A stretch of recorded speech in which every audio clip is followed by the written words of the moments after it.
हमारे यहाँ ये कहा गया कि नारायण किसी वेश में आ सकते हैं, और एक वेश उनका दरिद्र वेश है, एक अतिथि वेश है।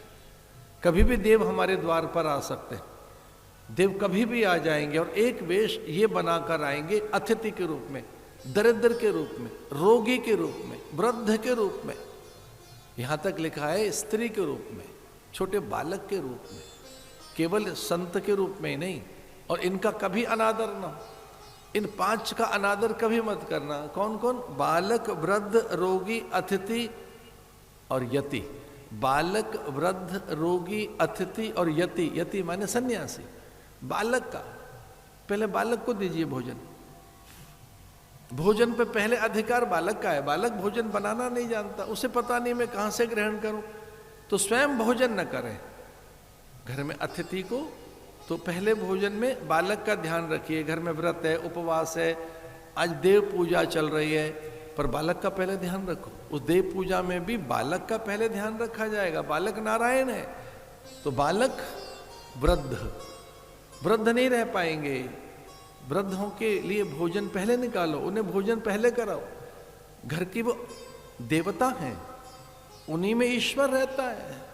इसे द्वार पर आए विट्ठल को प्रतीक्षा करा दे, पुंडरीक ने ये कहकर प्रतीक्षा कीजिए। आप थोड़ी देर के लिए प्रतीक्षा कीजिए, और वह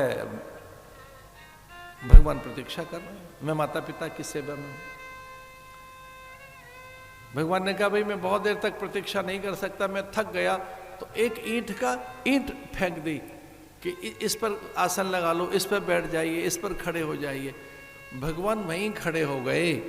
भगवान विठोबा, विट्ठल भगवान माता पिता की सेवा में है, ये बूढ़ों की सेवा में है।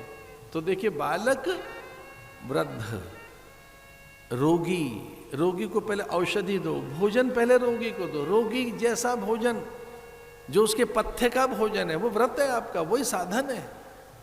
आप कहेंगे जी हमारा व्रत चल रहा है, पूजा है, अपना ध्यान लगाएं, जप करें, हम तो स्वाध्याय में व्यस्त हैं, अब इन रोगियों को अभी भोजन देना है, औषधि देनी है, हमारा भजन छूट जाएगा, जप चला जाएगा, हम तो पारायण कर रहे हैं। ना ना भाई नहीं, उन पर पहले ध्यान दो। बालक, वृद्ध, रोगी, फिर अतिथि। आप कह दो हमारे यहाँ तो व्रत है, आज भोजन नहीं बनेगा। अब बाध्य नहीं कर सकते ना अतिथि को भोजन व्रत करने के लिए। अतिथि, बालक, वृद्ध, रोगी, अतिथि और यति। अच्छा, यति अग्नि छुएगा नहीं, सन्यासी अग्नि छूते नहीं है। सन्यासी को अग्नि छूने का अधिकार नहीं है, वो अग्नि त्याग देता है, ज्ञानाग्नि के साथ रहता है। तो जब सन्यासी के पास अग्नि नहीं है तो भोजन कहाँ से बनाएगा? इसे सन्यासी का भी अधिकार है। जब आपके घर कोई साधु आ जाए तो उसको भोजन दीजिए।